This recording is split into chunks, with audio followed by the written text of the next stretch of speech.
다윗 시리즈 설교 8번째, 사무엘이 다윗을 안수하다 혹은 끝까지 사명을 완수한 선지자, 이런 말씀을 가지고 말씀을 드리겠습니다. 학자들에 따르면 130세로 추정됩니다만 아브라함이 아주 나이 많이 늙어서 큰 숙제를 발견하게 됩니다. 그의 아내 사라도 이미 세상을 떠났는데 갑자기 자기 아들 이삭이 결혼하지 아니한 것이 이제 눈에 띄는 겁니다. 급한 마음을 가지고 사무엘이 이 어려운 일을 해결하기 위해서 며느리 받을 준비를 하는데, 이때 생각해낸 사람이 오늘 여기 보면 나이 많은 또 다른 종이었습니다. 당시 믿음의 조상 아브라함을 비롯해서 선임들에게 있어서 하나님의 약속은 반드시 며느리감은 아무거나 택하지 말고 그들이 거했던 고향 땅 갓담 아람에 가서 데려오는 일이었습니다. 왜냐하면 어떤 민우가 데려오느냐 하는 것은 그 가문의 미래를 좌우하는 아주 큰 일이기 때문에 그렇다는 이야기입니다. 그래도 주변에 봅니다만 믿지 않는 민우리들이 들어오면 참 아들이 신앙이가 떠나기가 거의 10중 8구고, 또 민우리가 기도하는 민우리가 들어오면 안 믿던 아들뿐만 아니라 집안이 변화되는 거, 엄청나게 중요한 일이라는 겁니다. 먼 길을 가서 데려오는 여행도 만만치 않은 그러한 일이었습니다. 당시 아브라함이 거주에 살던 팔레스타인과 이 바다마람까지 거리면 직선거리로 1200km, 아마 이리저리 돌아가면 2000km인데 이 1200km는요 서울과 부산을 왕복을 2번 하는 거리입니다. 이런 거리를 당시 자가용이 없던 시절 걸어서 가고, 여러 사람들이 밥을 해먹으면서 텐트를 쳐가 자고 오고 한 다음에 아마 여러 주 내지 여러 달 걸리는 그러한 길이고, 당시 치안이 확보되지 않은 길 중에서 생명을 위협하는 굉장히 위험한 일이었어요.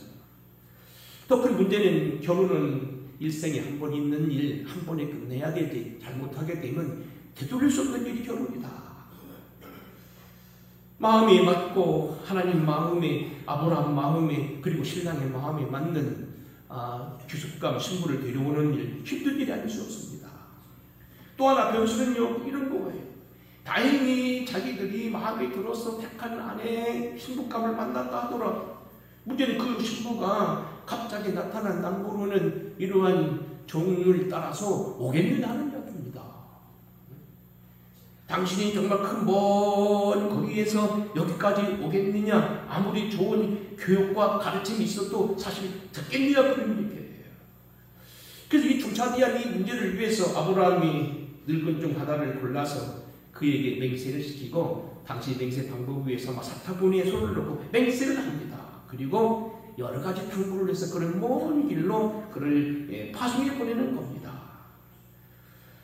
놀라운 것은 오늘 이 성서학자들은 오늘 이 아브라함의 문형에 있었던 이 사건을 가리켜서 며느리 칼택의 문제에 대해서 이 신분을 맡았던 이 종에게 이렇게 말합니다.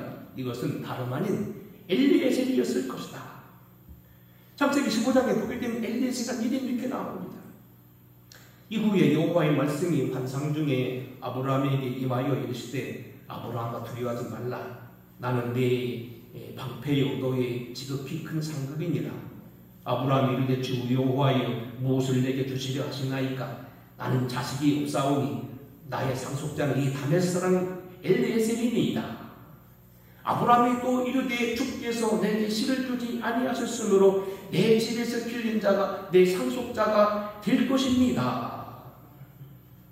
결국 얘기 무슨 얘기냐면, 아브라함이 아들이 없었고 결국 오래 기다려도 되지 않으냐니까 자기 종 하나를 키워서 이방인임에도 불구하고 다메섹 사람 엘리에셀이라는 사람을 키워서 그의 후계자로 삼으려고 했었다는 이야기입니다. 다시 말하면 오늘 여기 학자들이 말하기를 이 늙은 종은 신임을 받고 있었던 아브라함의 신임자로서 멀리 바다마람이 이 후계자를 정하는 이 놀라운 일을 맡기는 그런 엘리에셀이 있다는 거예요. 자, 오늘 우리가 오늘 본문과는 동떨어진 이야기를 한번 좀 생각해 보겠습니다. 만일 어느 날 이 종이 그 나름대로 자기를 사랑하고 아들이 없는 아브라함이 자기를 후계자로 삼으려고 했는데 어느 날 갑자기 돌발 사태가 생깁니다. 하나님이 드디어, 아브라함이 드디어 하나님의 은혜로 아이를 갖게 되고 이삭을 낳게 됩니다. 물론 이 일은 아브라함과 사라에게 큰 축복이 되었습니다만 당시 이 늙은 종이었던 엘리에셀에게는 자기의 인간적인 꿈이 사라지는 시간입니다. 너무 굴체에 굴러오랬던 행복이 사실상 무너지게 되고 자기는 결국 나락으로 떨어지게 되는 남녀의 경쟁대회에서 모든 걸 빼앗기는 그러한 아주 중차대한 일을 만나게 되었다는 겁니다. 근데 오늘 이 종은 거기에 연연하지 않고 열심히 당신의 일을 했다는 거예요. 그러하기에 결국 아브라함은 이 중차대한 일을 다시 또 그를 불러서 그에게 맡겼다는 이야기입니다. 세계적인 봉사했던 빌리그람 목사님은 이 본문 말씀을 누가복음 24장 엠마오 동상의 부활의 장면과 비교하면서 아주 굉장히 아름다운 이야기로 극찬했던 본문 중에 하나입니다. 주인이 백세에 낳았던 이 이삭에 대해서 조금도 연연하지 아니하고 조금도 흐트러짐이 없이 종된 사명을 계속하여 잘 감당하였기에 그는 끝까지 아브라함의 노년에 그의 신임을 받게 되었고 이삭을 위한 그러한 최선의 선택을 위하여 그가 오늘 뽑힐 받게 되었다는 얘기입니다. 하늘나라의 일이 결국은 내 일이 아닌 주님의 일이요. 주님의 일이 만족하게 되면 나머지 모든 것은 자기 것을 들을 수 있는 그런 믿음의 사람이 되었다는 얘기입니다. 사명의 제사를 다해야 된다는 말도 됩니다. 오늘 이상의 내용이 창세기 24장에 나오는 아브라함의 모년의 이야기죠. 아브라함의 얘기가 11장 후반부터 시작해서 나오게 되면 거의 끝 무렵에 나오는 말씀인데 오늘 이번 본문 속에 우리는 이렇게 발견해야 됩니다. 사무엘도 그랬다는 거예요. 자, 우리가 벌써 8번 시간 간간히 다른 줄을 섞어가면서 지금 왔는데 이 설교했던 사무엘 설교가 오늘이나 다음 주까지 내 매듭을 지어야 되고 한 번 더 하고 매듭을 짓겠습니다만 이 마지막 큰 사업을 위해서 자기의 어떤 이익과 위험한 일을 위해서 연연하지 않고 사무엘이 최선을 다했다는 거예요. 특별히 그가 하나님의 명령으로 사울을 피하고 다윗을 안수한다 하지만 사실은 살아있는 임금 앞에서 다른 사람을 왕으로 세운다는 일은 아주 위험한 일이었어요. 그래서 오늘 본문은 사실은 이 본문은요 사무엘상 16장은 다윗을 설교할 때 쓰는 성경 규절입니다만 오늘은 이 엘리에셀의 입장 혹은 사무엘의 입장에서 좀 설교하려고 해요. 사무엘이 이 입장에서 어떻게 했느냐. 오늘 끝까지 사무엘 감당했던 사무엘 오늘 본문을 통하여 끝까지로 봅니다. 첫째 오늘 우리가 이 하나님의 종인 사무엘은 무엇보다도 하나님의 인재를 세우는데 쓰임받았다는 거예요. 일찍이 우리는 사무엘은 하나님의 명령에 따라서 통일왕국의 초대 왕이었던 사울에게 안수하여 왕이 되게 합니다. 이 장면은 사무엘상 9장부터 10장에 자세히 나와 있습니다. 두 번째로 본문에 보게 되면 이 사울이 결국은 하나님의 뜻을 따라서 계속하여 결국 순종하지 아니하고 믿음을 살지 아니하게 되니까 결국은 하나님께서 그를 버리셔서 사울을 대신하여 다윗을 세우게 되는데 이 일에 또한 사무엘이 쓰임받게 되었다는 겁니다. 세 번째는 사무엘을 비롯한 나머지 모든 뒤의 종들은 신학비를 세워서 인재를 양성하는데 상당히 관심을 가졌다는 거고 사무엘 역시 그의 고향 남아에 신학비를 세우고 많은 선지자들을 양육한 것으로 성경이 곳곳에 나와 있습니다. 자, 오늘 우리는 이 사건이 결국은 하나의 왕을 폐하고 또 다른 왕을 세우는 정치적인 문제이지만 이 문제는 민감한 사항이므로 오늘은 정치에 대해서 얘기하지 않고 교육적 설명해 보겠습니다. 사람을 키워서 세우고 사람을 키워서 옳게 기르다로 만들고 사람을 키워서 나를 등에 서가는 이 모습을 한번 우리 교육적으로 보자는 얘기입니다. 먼저 우리 중요한 사건이 다시 한번 점검해 보겠습니다. 사무엘이 먼저 사람을 세우는데 사울왕을 세웠지요. 이미 드린 말씀대로 사무엘상 10장 1절에 보면 이렇게 되어 있습니다. 이에 사무엘이 기름병을 가져다가 사울의 머리에 붓고 입맞추며 이르되 그랬어요. 네게는 여호와의 영이 크게 임하리니 나도 그들과 함께 예언을 하고 변하여 새 사람이 되리라. 너도 그들과 함께 예언을 하고 변하여 새 사람이 되리라. 이 징조가 네게 임하게 된 너는 귀를 따라 행하라. 하나님이 너와 함께 하시느니라. 이 사무엘상 9장부터 10장에 보게 되면 아주 소설스럽게 하고 자세하게 나와 있습니다만 어쨌든 이 사무엘이 이 사울이라는 왕을 만나서 결국 그의 아버지 암나비를 찾으러 왔던 사울을 만나 그에게 왕을 기름 붓는 장면이 쭉 나오고 있습니다. 두 번째는 여기 오늘 본문 말씀대로 다윗을 택하여 안수하는 일, 결국 하나님이 그에게 베들레헴에 찾아가서 이새의 아들 중에서 왕을 세웠다는 말씀을 행하는 장면입니다. 그 외에도 아까 말씀드린 대로 그 외에도 사무엘을 비롯해서 오늘 여기 많은 선지자들, 엘리야나 엘리야 많은 사람들이 신학교를 세워서 인재를 세웠다는 겁니다. 인재를 세우고 교육하는 일이 아주 중요한 일이라는 거예요. 오늘 우리는 이 사무엘에게도 정치에 개입하여 왕을 폐하고 세우는 일에 개입했습니다만 민감한 일이 넘어간 거는 교육적인 측면에서 한번 우리가 보겠습니다. 자, 여러분, 오늘 우리는 이 아리스토텔레스라는 유명한 처리는 교육에 대해 이렇게 말했습니다. 교육의 뿌리는 쓰지만 그 열매는 달다. 교육하는 데는 많은 비용이 들어가고 교육에는 상당히 인내가 필요하고 기다림이 필요하지만 그 열매는 너무나 많다는 겁니다. 임마누엘 칸트라는 유명한 독일의 철학자가 이렇게 말합니다. 인간은 교육을 통하지 않고 인간이 될 수 없는 유일한 존재다. 언젠가 제가 이런 말씀했습니다. 자기 앞에 있는 뜰 안에 있는 정원을 망치는 방법, 가장 확실한 방법은 그대로 좀 망친다는 거예요. 우리가 주변에 많이 봅니다만 밭이든 우리가 농원이든 화단이든 그대로 놔두면 작풀이 나서고 여러 가지 가지가 뻗으면 결국 모든 정원은 다 망쳐진다는 겁니다. 교육이 바로 그렇다는 겁니다. 교육을 통하지 않고는 인간이 될 수 없다는 겁니다. 잔두이라고 하는 미국의 유명한 신학자는 이렇게 말합니다. 교육학자죠. 교육은 삶을 준비하는 것이 아니라 삶 그 자체이다. 지금 오늘 그래서 이 문제를 정치적이 아닌 교육에 접근하기 위해서 그 인공지능에게 물어봤습니다. 교육의 중요성을 한번 좀 말해주시오 그랬더니 거기 세 가지로 나오는데 사실 테마만 말씀하고 걸렸다가 아무래도 좀 설명이 필요할 것 같고 그래서 좀 더 설명하겠습니다. 첫째는 뭐냐면 교육의 기능은 개인의 성장과 자아 실현에 굉장히 중요하다는 거예요. 교육은 단순히 지식을 습득하는 것을 넘어서 개인의 잠재력을 최대로 발휘하고 자아를 실현하도록 돕는 과정이다. 학교라는 것도 그냥 있는 것이 아니고 단순히 무슨 아이들을 거기다 내려놓고 먹이고 성장하는 정도가 아니고 기술을 배우고 이를 바탕으로 자신의 적성과 흥미를 발견하게 되고 비판적인 사고와 문제 해결의 능력, 창의력 이런 핵심적인 능력을 거기서 교육하게 된다는 겁니다. 두 번째는 사회 발전과 번영에 기여한다는 거예요. 개개인의 성장뿐만 아니라 사회 전체적으로 교육이 있어서 결국 사회가 발전하고 번영하게 된다. 제가 읽어보겠습니다. 교육은 사회 구성원들이 서로 또 소통하고 협력하는 능력을 길러주며 공동체의 문제를 함께 해결하고 더 나은 미래를 만들어 나가는 원동력이 됩니다. 교육 수준이 높은 학교는 혁신과 기술 발전을 촉진하며 경제 성장을 이끌고 빈곤을 줄이는 데 기여합니다.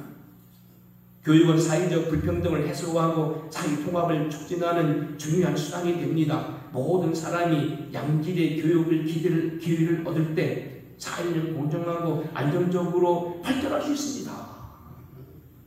옛날 우리나라가 마찬가지입니다. 미국의 어떤 교육을 한 것과 일본 같은 경우는 신진 문명을 받아들여서 서양에까지 1400년대부터 학교를 세우고 신학교를 세우고 많은 책을 인쇄해서 서적을 통하여 보급하면서 천문 지리를부터 시작해서 모든 과학을 했기 때문에 우리보다는 그 사람들이 훨씬 앞서가는 그런 상대적 구조를 갖게 되고 우리가 이미 근대 이럴 때 일본은 세계 강국 쪽에 들어갔다는 얘기입니다. 교육을 통해서 사회가 발전한다는 겁니다. 세 번째 이렇게 말합니다. 변화에 대한 적응력과 미래의 설계력이 있어요. 교육은 변화에 대한 유일한 사고방식을 길러주고 새로운 지식과 기술을 빠르게 습득할 수 있는 능력을 키워줍니다. 또한 교육은 개인이 자신의 삶을 주도적으로 설계하고 불확실한 미래에 대비할 수 있도록 하는 나침반 역할을 합니다. 결론은 교육은 개인의 삶을 풍요롭게 하고 사회 전체를 발전시키며 급변하는 시대에 필요한 역량을 길러주는 핵심적인 요소입니다. 단순히 학문적 지식을 전달하는 것을 넘어서서 인간의 잠재력을 일깨우고 더 나은 미래를 만들어가는 근본적인 힘이라고 할 수 있습니다. 이렇게 말하고 있어요. 여튼 오늘 우리는 문제는 참 하는 사람들이 많아지지. 우리는 무엇보다도 사람을 세우는 일이 상당히 중요한 일이고, 이 일에 사무엘이 거절하지 않고 쓰임받았다는 건 매우 중요한 일이라는 겁니다. 유명한 리차드 백스터라고 하는 영국의 그 신학자가, 목회자죠. 유명한 존 웨슬리와 거의 동시대 인물입니다. 아주 굉장히 유명한 청교도입니다. 그분이 하나님 앞에 부흥을 달라고 기도할 때 갑자기 그분이 그런 얘기했다는 겁니다. 먼저 부흥을 말하기 전에 무너진 계단을 쌓고 사람을 세워라. 유명한 얘기입니다. 우리 벤자민 프랭클린이 배우면 돈으로 살 수 없는 지구의 자산이다. 잔비가 아까 말한 대로 교육은 삶을 준비하는 것이 아니고 삶이 그 자체다 말했고, 공자까지도 말하기를 배우고 때때로 익히면 즐겁지 아니하냐고 말한 것처럼 교육의 중요성을 우리는 알고 있어야 된다는 겁니다. 교육을 통하여 나라도 서고 개인도 서고 개인의 행복과 미래에 대한 발전도 이루어진다는 겁니다. AI 보니까 이 선진 교육에 대해서 나라적인 사례도 많이 올라 있어요. 예를 든다면 핀란드는 공평한 교육과 교사의 자율성을 많이 보장해서 자녀들에게, 학생들에게 하는 교육을 하고, 독일은 현장 교육을 한다고. 독일 하면 뭡니까? 가장 철학자들이 많고 굉장히 사전적인 그런 나라입니다만, 독일은 교육 이름과 함께해서 기업의 현장 실습에 대해서 상당히 강조해서 전장에 투입할 수 있는 실무 능력을 길러내는데 독일은 역점을 둔다는 거예요. 이것은 지난번 언젠가 제가 오래됐습니다. 한 20년 전에 유태혁 박사를 통하여서 이스라엘의 교육에 대해서 공부했는데 그렇게 얘기하더라고요. 이스라엘은요, 놀랍게도 이스라엘뿐만 아니라 독일은요, 고등학교 시절에 이미 대학을 갈 건가 안 할까 강제적으로 적었다는 거예요. 그 나라들이 결국 사회주의도 아니고 공산주의도 아닌데도 불구하고 교육을 많이 시킬 때 대학 숫자를 제한시킨다는 겁니다. 많이 들여보내지 않는다는 겁니다. 아예 초반부터 그것을 막는다는 겁니다. 요즘 우리가 보잖아요. 대학생들이 너무 많이 들어가 다 대학 들어보니 3기 업종, 어려운 직종 가지 않으려고 다 그래 젊은이들이 부조시 대학 나오고 아까 놀고 있다는 얘기예요. 그런 면에서 이 독일은 이미 그것을 생각하고 이론적인 사변에 강한 나라이긴 합니다만, 실무적인 역량을 갖추기 위해서 높은 청년 고용률을 자랑하는 그런 나라로서 지금도 그렇게 중요하게 연결되어 왔다는 겁니다. 지금 최신에 대한 이야기를 AI가 지금 가르쳐준 겁니다. 모름지기 우리의 신앙이 교육을 통하여 후대에 이어지도록 노력하는 건 상당히 필요합니다. 신명기 6장 4절 초 유명한 기절입니다. 이스라엘아 들으라, 우리 하나님 여호와는 오직 유일한 여호와시니 너는 마음을 다하고 뜻을 다하고 힘을 다하고 네 하나님 여호와를 사랑하라. 오늘 내가 네가 명한 이 말씀을 너는 마음에 새기고 네 자녀에게 부지런히 가르치며 집에 앉았을 때든지 길을 갈 때든지 누워있을 때든지 일어설 날 때든지 이 말씀을 강론할 것이며, 너는 그것을 내 손목에 매며 기호를 삼으며 내 미간에 붙여 표로 삼고 내 집 문설주와 바깥문에 기록할지니라. 네가 힘써 여호와를 사랑하고 마음과 정성과 생명을 다해 사랑할 뿐만 아니라 네 자녀에게도 가르치라는 겁니다. 이를 아주 소중한 일이라는 겁니다. 아무튼 오늘 우리는 이 사무엘이 조합의 마지막 사명을 감당하면서 그 노년에 해당되고 중반 이후 해당되는 생애 속에서 다윗을 안수하고 사람을 세우는 일에 쓰임받았다는 것, 상당히 중요한 일입니다. 우리가 사무엘 설교를 하면서 두 번째 우리가 유의할 단어는 우리도 같이 또 읽었습니다만 4절입니다. 평안이라는 단어입니다. 결국 하나님께서 결국 이 사무엘에게 사울을 버렸고 다윗을 세운다고 말하면서 그에게 말하기를 이세 아들들 가운데 왕을 세우라는 말을 듣고 나아가게 될 때 사무엘이 겁을 냅니다. 거기 가면 위험한 일입니다. 사울이 나를 죽이려 할 겁니다. 하지만 그는 갑니다. 그때 그래서 그가 암수 한 발에 끌고 들어가니까 거기 보면 어떻게 되지? 베들레헴 장로들이 놀라가지고 물었다고 했습니다. 평강을 위한 일입니까? 4절 읽어보겠습니다. 사무엘이 여호와의 말씀대로 행하여 베들레헴의 이름에 성읍 장로들이 떨며 그를 영접하여 이르되 평강을 위해 오시나니까. 영접은 하고 반가워하고 놀라긴 했지만 첫 번째 대답이 뭐냐면 평강을 위해서 오십니까? 아니 웬일입니까? 우리 말로 얘기하면 좋은 일입니까? 아니면 나쁜 일입니까? 당신이 여기 올 일이 특별히 없을 텐데 갑자기 올 일은 이변적인 이야기인데 정말로 이 일은 무슨 일입니까? 대체 좋은 일입니까? 나쁜 일입니까? 좀 심하게 표현하면 요즘 말은 뭡니까? 무슨 큰 난리가 났습니까? 못해 보셨습니까? 이르되 평강을 위함이니라. 한번 따라서 하겠습니다. 평강을 위함이니라.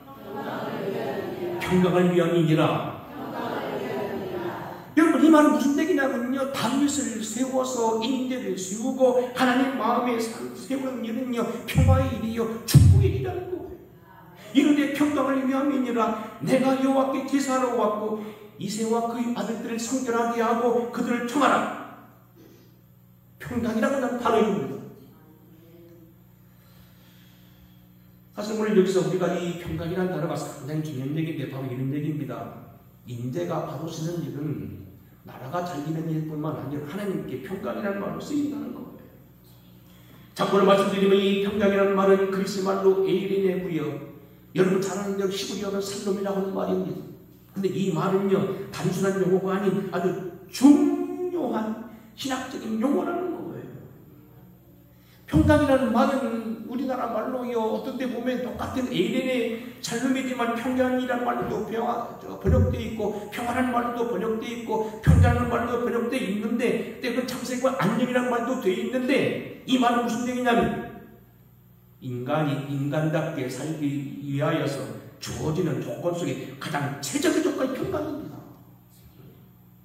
인간이 행복하다고 할 수 있는 그 조건, 인간이 살 수 있는 그 많은 형편 가운데 나타난 가장 깊은 단어, 아름다운 단어가 평강이라는 단어입니다. 이 평강이라는 단어는 은혜라는 말과 같이 나타나게 되는데 그런 사례가 많은데 은혜의 말과 대치되면서도 짝을 이루는 말씀입니다. 은혜가 뭐지요? 하나님과의 관계입니다. 죄를 범하여 죽을 수밖에 없는 우리를 위해서 하늘의 하나님 우리를 용서하시고 우리를 죽는 데 두지 아니하고 우리를 구원해 주시고 복 있는 자를 일으켰다. 은혜입니다. 평강은 뭐냐? 그 은혜로 말미암아 결과입니다. 우리가 중요할 것은 신약 성경에서 기독교 교리를 중심을 이루고 있는 사도 바울의 13권의 성경책이 로마서부터 빌레몬서인데 이 모든 성경 인상받이 은혜와 평강은 뒤에 있다는 이야기예요. 고린도서 1장, 고린도후서 1장, 로마서 1장, 갈라디아서 1장, 에베소서 1장, 빌립보서 1장, 데살로니가전서 1장, 2장, 1장, 후서 1장, 디모데 전서 1장, 2장, 1장 후서, 심지어는요 베드로서까지 전부 다 내 평강입니다. 물론 여기 보면 그렇게 서술했던 디모데 전서와 후서는 가운데 긍휼이라는 단어가 들어와서 은혜와 긍휼과 평강이라는 말로 되어 있긴 합니다만 전부 은혜와 평강입니다. 그래서 이 평강이라는 말은 무슨 얘기냐, 다시 말하면 어떤 하나님과의 어떤 우리의 인간 속에 주어지는 축복에 관계되어 있는 모든 대명사의 신약 성경의 중심 사상이라는 말을 주십니다. 그래서 이 평강이라는 말은 하나님 우리를 사랑해 주신 사랑을 은혜로 표현한다면 이 은혜의 결과로 나타나게 되는 내게 주신 그런 조건이라는 겁니다. 여러분 이건 무슨 얘기냐면 평안이라는 말은 우환과 질구가 없고 변기한 일을 당하지 아니하고 마음 쓰고 고민한 일이 없고 그런 개념적인 평안뿐만 아니라 나라가 잘 되는 것, 자녀가 잘 되는 것, 큰 병 없이 안전하게 사는 것, 나쁜 습관이나 잘못된 결함이나 못된 어떤 일은 악습이 없는 것, 괴악한 일이 없는 것 다 포함합니다. 한번 성경의 사례를 들어보겠습니다. 20년간 가정에 쫓겨 살고 종생활을 하고 이리저리 팔려다니던 요셉이가 애국 총리 대신이 되어서 때를 기다렸다가 자기 형들을 만나게 됩니다. 그때 반가워 묻는 질문이 바로 그겁니다. 요셉이 그들의 안부를 물으며 이르되 너희 아버지 너희가 말하던 그 노인이 안녕하시냐? 아직도 생존해 계시느냐? 그들이 대답하되 주의 종 우리 아버지가 평안하고 지금까지 생존하였나이다. 요셉이 물을 때 안녕하시냐가 평안이다. 너희 우리 아버지가 평안하다. 오랜만에 만난 우리 가족들, 명절에 만난 가족들, 외국에 나가 있는 아들, 군 가 있는 손주들이 잘 있냐 안 있냐 다 평안입니다. 사무엘상 16장 본문에 보게 되면 뭐죠? 지금 나라적인 일입니다. 이 보통 일이 아니거든요. 당시 국권에 해당되는 이 사무엘이 왔을 때 사람들이 화들짝 놀라면서 묻는 질문 뭡니까? 평강입니까? 평강은 나라와 관계도 해당됩니다. 요한복음 20장 19절 안식구 첫날 주님이 부활하신 다음에 제자들이 두루에서 닫힌 몸에서 다락방 숨어 있었는데 그때 닫힌 문 들어오신 주님이 첫 번째 인사가 뭡니까? 너에게 평강이 있었죠. 평강입니다. 이미 드린 말씀대로 사도행전을 이 신약성경에 주로 이루고 있는 사도 바울의 13권 성경의 모든 인상과 은혜와 평강이에요. 문제는 이 은혜와 평강은 하나님이 우리에게 주시는 이 땅에서의 축복에 대한 모든 대명사를 말하는 두 가지 단어인데 결국 다윗이 쓰는 일이 하나님의 마음에 맞는 쓰는 일이 평안이 없다는 거예요. 잠언 13장 9절 의인의 빛은 환하게 빛나고 악인의 등불은 꺼지느니라. 28장 12절입니다. 의인이 득이하면 큰 영화가 있고 악인이 일하는 사람이 숨느니라. 29장 2절입니다. 의인이 많아지면 백성이 즐거워하고 악인의 권세를 잡으면 백성이 탄식하느니라. 사람 하나가 잘 쓰고 못 쓰고 하는 일은 나라가 죽고 사는 문제고요. 이 일은 큰 일이고요. 우리가 받은 사람을 교육해서 세우는 일이 아주 중요하다는 겁니다. 그래서 이 문제를 놓고 우리가 기도해야 된다는 겁니다. 우리 사도행전 9장에 보게 되면 사도 바울이 주님을 핍박하다가 회심한 다음에 어떻게 말합니까? 그리하여 온 유대와 사마리아와 갈릴리에 있는 모든 교회가 평안히 든든히 서고 주의 경외함과 성령의 위로 진행하여 수가도 많아지니라. 사람 하나가 변화됐을 때 교회도 달라졌다는 겁니다. 세월이 바뀌게 된다는 얘기입니다. 우리는 세계 풍사를 보게 되면요, 내리곡을 걷던 것들이 갑자기 어떤 인물이 나타나면 성령 은혜를 받았을 때 나라가 변화되고 나라가 살리고 시대가 살아가는 것이 바로 우리가 본다는 얘기입니다. 다윗이 소물로 인하여서 모든 소유가 사라지고 하나님 불편한 마음이 사라지고 평강에 임한 것처럼 우리도 이러한 종간 인재들이 이런 가정과 교회와 이 나라 위에 서도록 기도해 주시길 주의로 축원합니다. 끝으로 말씀드린다면 사무엘이 본문 설교를 사무엘서 편에서 한다고 그랬지요. 용기 있는 설교입니다. 이미 지나간 말씀에 보면 거기 이렇게 말합니다. 여호와께서 사무엘에게 이르시되 내가 이미 사울을 버려 이스라엘 왕이 되지 못하게 하였거늘 내가 그를 위하여 언제까지 슬퍼하겠느냐. 너는 뿔에 기름을 채워가지고 가라. 그때 뭐라고 합니까? 2절 사무엘이래 내가 어찌 갈 수 있사니까 사무엘이 들이면 나를 죽이리이다 하니. 여러분 보세요. 현재 왕이 살아있는데도 불구하고 왕을 세우러 간다는 얘기는 이건 죽는 일입니다. 우리 마태복음 2장에 보게 되면 동방박사들이 와서 유대인의 왕으로 난 이가 어딨냐고 해서 헤롯 딸과 놀래가지고서 어떻게 얘기합니까? 나중에 베들레헴에 있는 2살 나이 아이들을 다 죽였다는 거 아닙니까? 내가 왕이고 내가 이미 왕인데 또 다른 왕이 있다고? 그럴 수 없다는 얘기입니다. 사무엘에게는 굉장히 어려운 일이라는 얘기입니다. 당시 노마로 가는 길은 그 탁까진 길이기는 하지만 문제는 뭐냐면 그 길이 어려운 게 아니라 이 일은 사실 사울에게는 굉장한 일이요. 사무엘이 죽음을 나타내는 일이었다는 겁니다. 하지만 사무엘은 순종한 이 일을 감당했다는 겁니다. 오늘 말씀은 서둘러 마감을 짓습니다. 원래 여기 나와 있는 본문 6장은 사실 다윗의 설교에 올리는 설교입니다. 다윗을 얘기할 때 이세의 아들 가운데 엘리압도 아니고 뭐 또 여기 누구죠? 삼바도 아니고 또 뭐 누구도 아니고 맨 마지막 말제에 있던 다윗을 택하는데 내가 사람을 보는 것은 예모나 신장이 아니고 중심을 본다는 이 말씀이 중심되는 말이겠지만 오늘 우리는 사무엘 입장에서 봤어요. 우리 사무엘 입장에서 오늘 여기 이 본문을 설교했는데 몇 가지 기억할 걸 뭐냐, 이 일을 아주 흉한 일이었다는 걸, 하지만 그는 이 일을 기쁘게 여겼고 어렵지만 이 일을 감당했다는 이야기입니다. 끝까지 충성을 다했다는 이야기가 되겠습니다. 사람을 세우는 일 아주 중요한 일입니다. 사무엘이 베들레헴 이새의 가정에 나타났을 때 사람들은 놀라서 묻습니다. 평강입니까? 평강입니다. 평안이라는 말이 인간의 행복과 관계되어 있는 모든 개인의 삶과 포함해서 나라의 일까지 아주 중차대한 그런 일을 말하고 하나님이 이 땅에 주신 하나님의 평안을 말하고 있는 아주 중요한 성탄의 어떤 최고의 메시지가 평안이라는 겁니다. 사람 하나 세우는 것, 사람 하나 바로 서는 것 아주 중요한 일이라는 말씀 꼭 기억하셔서 여러분 가정 위에, 여러분 오늘 사유에, 우리 교회에도 훌륭한 인재를 주시옵소서.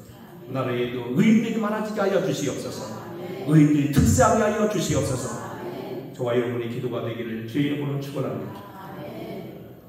고마우신 아버지, 오늘도 우리 사무엘의 마지막 사역을 통하여서 사울을 피하고 다윗을 안수하는 이런 일들을 봅니다. 오늘 이 일은 분명히 정치적인 일이지만 우리가 오늘 민감한 사안 때문에 교육적으로 풀어봤습니다. 사람을 세우고 교육하는 일을 기쁘게 알게 하여 주시옵시고 이 일을 위해서 저희들이 기도하고 준비하는 우리가 되게 하여 주시옵소서. 하나님의 마음을 맞고 주님의 쓰임받는 다윗이 섰을 때 나라에 평안이 있었다고 하는 것처럼 사람을 통하여 평안이 온다고 합니다. 나라에, 우리 사이에, 우리의 교회에, 가정에, 우리의 개인적으로 자녀들 가운데 의인들이 많아지게 하옵시고 의인들이 나타나게 하옵소서. 예수 그리스도 걸어가신 이름 받들어 간절히 축복하고 기도하옵나이다. 아멘. 찬양 드리겠습니다.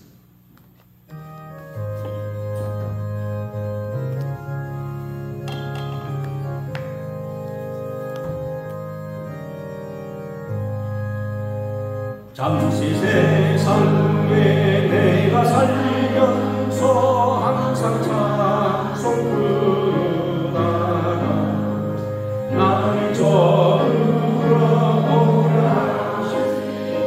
영광 중에 나가 열린 천국은 내가 들어가 세상 힘을